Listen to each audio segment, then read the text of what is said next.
Waste management ప్రక్రియ పైన review చేయడానికి నేను ఇక్కడికి రావటం జరిగింది. మరి ఈ రోజున ఈ కార్యక్రమంలో నాతో పాటు పెద్దలు గౌరవనీయులు మా పార్టీ నియోజకవర్గ ఇన్ఛార్జ్ అయినటువంటి చల్లా బాబు గారు, అదేవిధంగా మున్సిపల్ కమిషనర్ గారు, ఇతర ఉన్నతాధికారులు అందరూ కూడా ఈ రివ్యూలో పాల్గొన్నారు. అదేవిధంగా మరి మున్సిపాలిటీ పరిధిలో ఉన్నటువంటి బయోమైనింగ్ సైట్ స్వయంగా వెళ్ళి పర్యవేక్షించడం జరిగింది. అక్కడ ఏదైతే మరి లెగసీ వేస్ట్ క్లియరెన్స్ సంబంధించి మరి చంద్రబాబు నాయుడు గారు ముఖ్యమంత్రి అయిన తర్వాత రాష్ట్ర వ్యాప్తంగా బయోమైనింగ్ యాక్టివిటీ ఏదైతే ప్రారంభించామో మరి పొంగనూరులో కూడా జరుగుతున్నటువంటి ఆ వర్క్ అంతా కూడా పరిశీలించి రావటం జరిగింది. అదేవిధంగా మరి పొంగనూరు మున్సిపాలిటీలో ఉన్నటువంటి కొన్ని సమస్యలను కూడా నా దృష్టికి బాబు గారు తీసుకురావటం, అవి కూడా నేను పరిశీలించడం జరిగింది. అంటే ఇవన్నీ చూసిన తర్వాత ఒక రకమైనటువంటి ఒక పక్కన బాధ, అంటే తమని తాము చాలా గొప్ప వ్యక్తులుగా కీర్తించుకునేటటువంటి వ్యక్తులు, ఏదో మేము ఈ నియోజకవర్గానికి చాలా పెద్ద ఎత్తున ఏదో ఒరగబెట్టాం, ఏదో చాలా ఘనకార్యాలు సాధించేశామని చెప్పుకుని తిరిగేటటువంటి వ్యక్తులు ఇవాళ ఈ నియోజకవర్గానికి ప్రాతినిధ్యం వహిస్తున్నటువంటి ఇక్కడ శాసనసభ్యుడు కానీ పార్లమెంట్ సభ్యుడు కానీ ఇక్కడ ఉన్నటువంటి పరిస్థితులు గమనించిన తర్వాత ఇన్ని సంవత్సరాలుగా వీరు ఏం చేశారు అసలు ఈ ఊరికి, ఈ ప్రాంతానికి అన్న ప్రశ్న ఉత్పన్నం కాక తప్పదు. ఈ తండ్రి కొడుకులు ఇద్దరు కూడా ఈ ప్రాంతాన్ని దోచుకుని తినడం తప్పితే అభివృద్ధి పరంగా ప్రజా సమస్యల్ని తీర్చే విధంగా ఒక్క కార్యక్రమం కూడా చేపట్టలేదనేది చాలా సుస్పష్టంగా అర్థమవుతా ఉంది. ఒక్క పొంగనూరు పట్టణంలోనే దాదాపుగా 23,000 టన్నుల చెత్తని కుప్పలు కుప్పలుగా వదిలేసినటువంటి పరిస్థితి. చెత్త మీద పన్నేసి ప్రజల దగ్గర నుంచి ముక్కుపిండి వసూలు చేసి ఒక్క పొంగనూరు పట్టణంలోనే 23,000 టన్నుల చెత్తని వదిలేసినటువంటి గనుడు ఈ నియోజకవర్గానికి ప్రాతినిధ్యం వహిస్తున్నటువంటి చెత్త శాసనసభ్యుడు. నేను ఇవాళ ఆ పుడింగి గారిని సూటిగా అడుగుతా ఉన్నా, ఇదేనా మీరు సాధించింది? మీరు వదిలేసి వెళ్ళిపోయినటువంటి ఆ 23,000 టన్నుల చెత్తని ఇవాళ మేము తొలగించాం. ఇవాళ ఇక్కడ ఉన్నటువంటి శాసనసభ్యుడు పెద్దిరెడ్డిని నేను అడుగుతా ఉన్నా, వచ్చి చూడవయా, నువ్వు ఈ నియోజకవర్గాన్ని చెత్తతో నింపేస్తే దాన్ని మొత్తం కూడా క్లీన్ చేసే పని మేం చేస్తా ఉన్నాం. చూసి కొద్దిగా సిగ్గు తెచ్చుకోండి. మంచి కార్యక్రమాలు చేస్తూ ఉంటే వాటిని అడ్డుకునే ప్రయత్నం, ఇష్టానుసారం తప్పుడు సమాచారంతో లేఖలు రాసేసి ఈయన గారి కొడుకు వాటిని అడ్డుకునే ప్రయత్నం చేయటం, మీరు చెయ్యనటువంటి కార్యక్రమాల్ని ఇవాళ చంద్రబాబు నాయుడు గారు ముఖ్యమంత్రిగా, ఎన్డీఏ ప్రభుత్వం, ఇక్కడున్నటువంటి మా పార్టీ ఇన్ఛార్జ్ బాబు గారు స్వయంగా దగ్గరుండి పర్యవేక్షిస్తూ అవన్నీ కూడా చేస్తా ఉన్నారు. ఇక్కడ ఉన్నటువంటి చెత్త తరలించే వాహనాలన్నీ మూలబడిపోయినాయి. పాపం ఏ రోజు కనపడవు.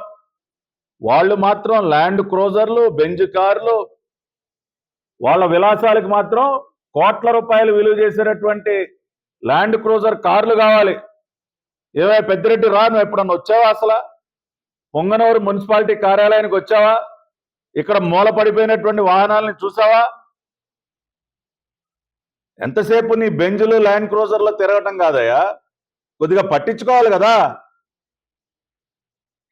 5 సంవత్సరాలు ముఖ్యమంత్రి తర్వాత నేనే ముఖ్యమంత్రి అన్నట్టు విర్రవీగి తిరిగారు కదా. ఏం చేశారు మీరు ఈ నియోజకవర్గాన్ని?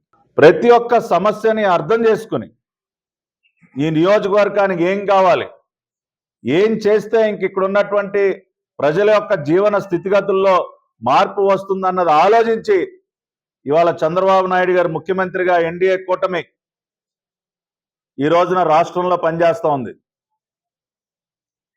ఇటువంటి వాటిపైన ఏవి కూడా దృష్టి పెట్టకుండా నువ్వు వ్యవహరించావు కాబట్టి వాళ్ళు నిన్ను పుడింగి అంటా ఉన్నారు. ప్రతి ఒక్కరు కూడా ఊరికనే పెట్ల పొంగనూరు పుడింగ్ అనే పేరు ఊరికనే రాలా. ఇటువంటి చేతగాని దద్దమ్మ పనులు చేశావు కాబట్టే నిన్ను రాష్ట్ర వ్యాప్తంగా పొంగనూరు పుడింగ్ అనేది. ఊరికనే నేను అంత పెద్ద, నేను ఇది, నేను అది అని చెప్పి సెల్ఫ్ డబ్బా కబుర్లు చెప్పుకోవటం కాదు. నువ్వు చెయ్యనటువంటి అనేక అభివృద్ధి కార్యక్రమాలు ఇవాళ పొంగనూరులో మేము చేస్తాం. ఇవాళ ఈ నియోజకవర్గ అభివృద్ధి, నిజమైనటువంటి అభివృద్ధి ఏంటో చంద్రబాబు నాయుడు గారి హయాంలో ఈ నియోజకవర్గంలో చేసి చూపిస్తాం. ఆ రకంగా చొరవ తీసుకుంటున్నటువంటి మా బాబన్నను కూడా హృదయపూర్వకంగా నేను అభినందిస్తా ఉన్నా. అదేవిధంగా మరి ఇక్కడ అధికారులందరూ కూడా, కమిషనర్ గారు, అదేవిధంగా మా మెప్మా పీడీ గారు, ఇంక ఇతర అధికారులందరూ కూడా చాలా చక్కగా అన్ని కూడా సమన్వయపరుచుకుని చేస్తా ఉన్నారు. ఇదే రకంగా ఎప్పటికప్పుడు సమస్యలు మా దృష్టికి తీసుకొస్తూ వాటి పరిష్కారాలు కూడా మరి వారి వైపు నుంచి కూడా వారు కృషి చేయాలని చెప్పి కోరుకుంటూ, అదేవిధంగా మరి పుంగమ్మ చెరువు ఏదైతే ఉందో దానిని కూడా బ్యూటిఫికేషన్ చేసే కార్యక్రమాన్ని చేయాలని మరి బాబన్న కోరారు. దానిపైన కూడా మరి AP greening and beautification corporation సహకారంతో స్వచ్ఛాంధ్ర కార్పొరేషన్ కూడా ఇనిషియేటివ్ తీసుకుని మరి అక్కడ పుంగమ్మ చెరువు, ఆ ట్యాంక్ బండ్ ప్రాంతాన్ని కూడా అతి త్వరలోనే సుందరీకరించేటటువంటి కార్యక్రమాన్ని కూడా ప్రారంభిస్తాం. ఆ రకంగా ఒక మంచి ఆహ్లాదకరమైనటువంటి వాతావరణాన్ని కూడా అక్కడ క్రియేట్ చేస్తాం. మరి నగర ప్రజలందరూ కూడా మరి సాయంత్రం వేళ కానీ ఉదయం వేళ కానీ కాసేపు అక్కడికి వెళ్ళి మరి అక్కడ కొంతసేపు వారు స్పెండ్ చేసే విధంగా మరి దాని బ్యూటిఫికేషన్ కూడా చేపడతామని తెలియజేస్తున్నాం. అదేవిధంగా ఏం ఒరగబెట్టారు ఈ నియోజకవర్గానికి, ఇవాళ వాటన్నిటినీ కూడా సరిచేసే కార్యక్రమం మేం చేస్తా ఉన్నాం. మీరు ఆ వాహనాలన్నీ మూలపడే విధంగా మీరు చేస్తే ఇవాళ కొత్తగా అతి త్వరలోనే 10 ఎలక్ట్రిక్ ట్రక్కుల్ని, ఎలక్ట్రిక్ వాహనాలని door to door waste collection కోసం ఒక 10 ఎలక్ట్రిక్ వాహనాలని పొంగనూరు పంపించబోతున్నాం. 2 ఎలక్ట్రిక్ ట్రక్ బేస్డ్ కాంపాక్టర్లని పొంగనూరు మున్సిపాలిటీకి మేము అందించబోతున్నాం. ఆ రకంగా పొంగనూరు మున్సిపాలిటీ పైన ఏదైతే మరి దాదాపుగా 40-50 లక్షలు కేవలం డీజిల్ ఖర్చు అవుతా ఉందో దాని నుంచి ఉపశమనం కలిగించబోతున్నాం. ఇటువంటి ఆలోచనలు ఎప్పుడైనా చేశారా మీరు? ఈ రకంగా ఒక మున్సిపాలిటీని నిలబెట్టే ప్రయత్నం ఏ రోజన్నా చేశారా? ఎంతసేపు దాడులు, దౌర్జన్యాలు, ప్రజల్ని పీక్కు తింటాం తప్పితే మీరు చేసింది ఏంటి? ఇవాళ నేను సూటిగా అడుగుతా ఉన్నా తండ్రి కొడుకుల్ని, మీరు జవాబు చెప్పండి.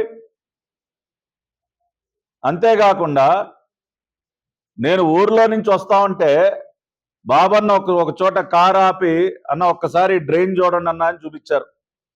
ముడప్ప సర్కిల్ వద్ద కౌండిన్య రివర్కి సంబంధించినటువంటి డ్రైన్, స్టామ్ వాటర్ డ్రైన్కు ఒక ఉపయోగపడాల్సినటువంటి ఆ కాలువ మొత్తం సగానికి సగం ఆక్రమణలు గురి చేసి దాన్ని పూర్తిగా నిరుపయోగంగా చేసి వర్షం పడితే నీళ్లు పొంగి ఇళ్లలోకి ఇచ్చినటువంటి పరిస్థితి. మరి ఏ రోజన్నా నీకు అది కనపడిందా? ఏమై పెద్దిరెడ్డి, ఏ రోజైనా నీ ల్యాండ్ క్రూజర్ బండి, నీ బెంచ్ కార్ ఎప్పుడన్నా ఆపావా? అక్కడ ఆ డ్రైన్ దగ్గర నిలబడి చూసావా? ఆ సమస్యని పరిష్కరించడం కోసం ఏమన్నా ప్రయత్నం చేశావా? ఏ రోజు? ఇవాళ కానీ దానికి కూడా ఒక శాశ్వత పరిష్కారాన్ని తీసుకురాబోతున్నాం. ముడప్ప సర్కిల్ దగ్గర ఉన్నటువంటి ఆ డ్రైన్ సమస్య ఏదైతే ఉందో అతి త్వరలోనే గౌరవ మంత్రివర్యులు నారాయణ గారి దృష్టికి కూడా తీసుకువెళ్ళి దానికి ఒక రీటైనింగ్ వాల్ని ఏర్పాటు చేసి మళ్ళీ ఆ ప్రాంతంలో ఉన్నటువంటి నివాసాల్లోకి నీరు చేరకుండా ఒక శాశ్వత పరిష్కారాన్ని మరి అక్కడ కూడా దానికి కూడా తీసుకురాబోతున్నాం. Local to global news at your finger tips. మీ చేతిలో ఒక ఆయుధం. డౌన్లోడ్ రా TV app. Media legend Ravi Prakash is back. The road is vicious.